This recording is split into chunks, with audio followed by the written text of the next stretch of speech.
11 लोकसभा सीटों वाले छत्तीसगढ़ में 10 सीटों पर जीतने में बीजेपी कामयाब हो जाती है, लेकिन हाथ में क्या आता है? राज्य मंत्री पद। क्या इतने में संतुष्ट कर लेना चाहिए जनता को? ये बड़ा सवाल है।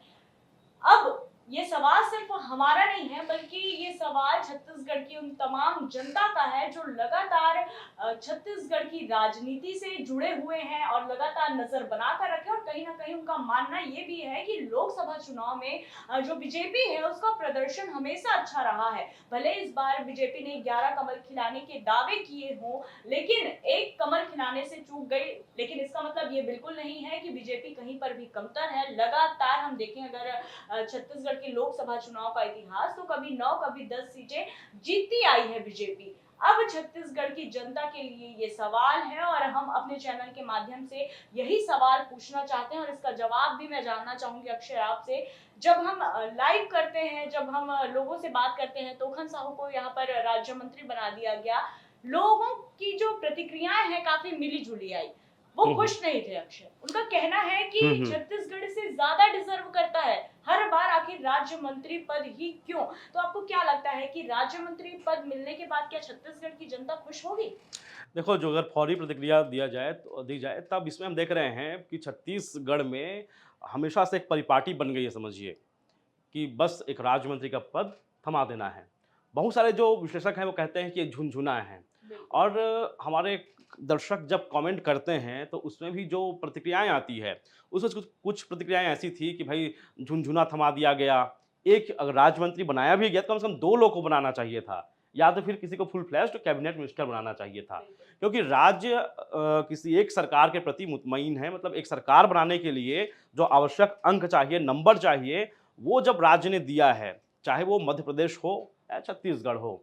मध्य प्रदेश में 29 सीटें बीजेपी को गई, वही छत्तीसगढ़ में 10 सीटें। 10 सीटें भी कम नहीं है। जब आप एक सीट वालों के हिस्से में मतलब मंत्री का पद देते हैं, तो छत्तीसगढ़ को क्यों नहीं? ये सवाल हमारी ओर से नहीं है, ये सवाल जनता की ओर से है।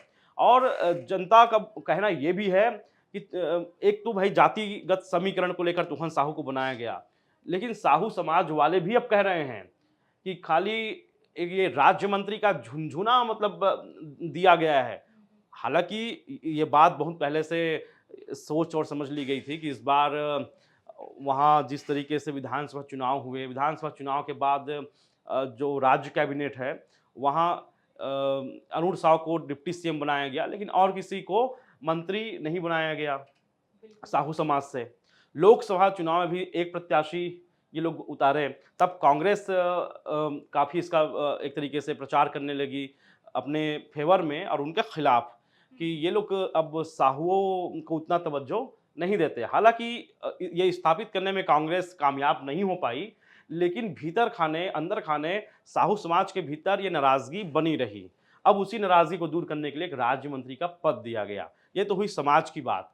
लेकिन तो जो छत्तीसगढ़ की आम जनता है, उनका कहना है कि छत्तीसगढ़ सिर्फ़ वोट देने के लिए है क्या?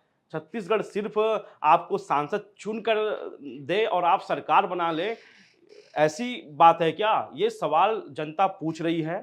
और लगातार हमारे पास बहुत सारे कॉल भी आए कि क्या भई हम खुद इंतज़ार में बैठे रहे बिल्कुल। कि हमारे राज्य के का नंबर कब लगेगा, हाँ, बिल्कुल। कब लगेगा? हम लोग इंतज़ार करते रहे और इंतज़ार के बाद एक राज्य मंत्री का पद आया। हालाँकि अभी उम्मीद ये भी है कि आगे चलकर किसी को राज्य मंत्री और बना दिया जाए, या हालाँकि फुल फ्लेज्ड अब किसी को मिनिस्टर बनाएँगे या नहीं बनाएँगे, इस पर बहुत बड़ा सवालिया निशान लग गया है। अब इसके पीछे वजह देखोगे तो वजह में आएगा कि हमारे जो सांसद हैं, छत्तीसगढ़ के जितने भी सांसद आप बीजेपी से देख लीजिए, ये अपने पार्टी के प्रति अनुशासित रहते हैं, जिनको अनुशासन कहते हैं। लेकिन कभी-कभी अपनी बातें भी उस मंच पर, बड़े मंच पर रखनी चाहिए। बिल्कुल क्योंकि रखनी हर चीज़ बगावत नहीं है, हर चीज़ नाराज़गी या गुस्सा नहीं है। भई आपको छत्तीसगढ़ की पैरोकारी करने के लिए, प्रतिनिधित्व करने के लिए ऊपर भेजा गया है, अपना प्रतिनिधि चुना गया है, और आप ये बात नहीं रख पाएँगे, आप कहेंगे कि जो पार्टी हमको ज़िम्मेदारी देगी, उसको हम निभाते चले जाएँगे। तब तो आप जनता के प्रतिनिधि नहीं हुए ना, तब तो आप पार्टी के प्रति समर्पित कार्यकर्ता हो गए। बिल्कुल। पार्टी के प्रति आपने अपना उत्तरदायित्व निभा लिया।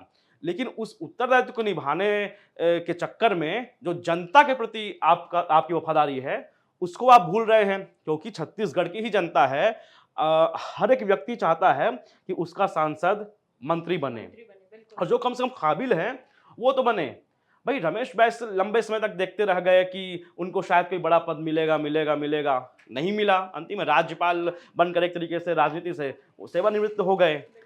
वैसा ही हाल अब बृजमोहन अग्रवाल का भी लगभग नजर आ रहा है। अभी तक तो कुछ हाथ में आया नहीं है। कम से कम राज्य में मंत्री थे, वहां से भी हाथ धो बैठेंगे, अब इस्तीफा देंगे, उसके बाद सांसद रहेंगे। तो क्या अब ये सवाल उठता है कि बृजमोहन अग्रवाल भी उस बड़े मंच में ये बात को रखेंगे, पार्टी के आलाकमानों के पास ये बात रखेंगे कि भैया छत्तीसगढ़ की जनता चाहती है कि यहाँ या तो फुल फ्लेश्ड किसी को मंत्री बनाइए या फिर राज्य मंत्री और भी किसी व्यक्ति को बनाइए। आदिवासी इलाका है, पहले आप रेणुका सिंह को बनाएं, विष्णु साय को बनाएं, लेकिन इनको भी आप पूर्ण रूप से मंत्री नहीं बनाएं। तो ये सवाल है। और इस सवाल क्या हम जो सवाल उठा रहे हैं, जो हम जनता के सवाल उठा रहे हैं, वो सही है? वो कमेंट करके जो दर्शक है उनको बताना चाहिए। तो आपसे अपील है कि आप कमेंट करके बताएं कि क्या छत्तीसगढ़ को सिर्फ राज्य मंत्री का ही पद उस हमारे राज्य के हिस्से में आना चाहिए? एक और सवाल है अक्षय, क्योंकि आप बता रहे हैं ऐसा माना जाता है कि बीजेपी जो है आने वाले अपने भविष्य के लिए पहले से ही रणनीति यहाँ पर बना के रखती है। अब साहू समाज से उन्होंने राज्य मंत्री पद के लिए तोखन साहू का उन्होंने चयन तो कर लिया है। उनको लगता है कि साहू बाहुल इलाका हमारा छत्तीसगढ़ है, यानी बहुत मतलब वोटिंग परसेंटेज में निर्णायक भूमिका साहू समाज के लोग निभाते हैं। लेकिन अब राज्य मंत्री पद देना, क्या आपको नहीं लगता कि ये फिर से एक बार नाराजगी अगर बीजेपी को यहाँ पर देखनी पड़ेगी? इन्होंने तो बनाया 5 साल का ही है, अपने आगे 5 साल की तैयारी नहीं, मैं इसको तो खैर नहीं मानता, क्योंकि नाराजगी दिखानी होती तो ये लोग पहले दिखा चुके होते हैं। क्योंकि अब इनके पास इस समाज के हिस्से में डिप्टी सीएम भी हो गए, अब एक राज्य मंत्री भी हो गए, और अचानक से सबका मन एक साथ नहीं बदलता। हम लाख बोले ना कि ये अमुक जाति अमुक पार्टी को सपोर्ट करने वाली जाति है, तो ये हर समय हर जगह लागू नहीं हो पाता। और अचानक से इनका मन बदल जाएगा ऐसा भी नहीं होता, क्योंकि छोड़ने में भी तो टाइम लगता है ना। तो मुझे नहीं लगता कि कोई बहुत गहरी नाराजगी उनके प्रति आएगी। लेकिन जो आम छत्तीसगढ़िया है, आम छत्तीसगढ़ियों के भीतर से ये आवाज़ ज़रूर आ रही है कि ये तो भैया हमारे राज्य के प्रति सौतेला व्यवहार है, और ये एक मतलब अनदेखा किया गया है। ये बात हर मंच से हर तरफ लोग कह रहे हैं। बिल्कुल, यानी कहीं ना कहीं छत्तीसगढ़ की जनता ये मानने लगी है कि हर बार की तरह इस बार भी छत्तीसगढ़ की उपेक्षा की गई है। आपको क्या लगता है? कमेंट करके जरूर बताइए। और इस रिपोर्ट में इतना ही। मुझे मेरे सहयोगी अक्षय दुबे को दीजिए इजाजत। जय जोहार, नमस्कार।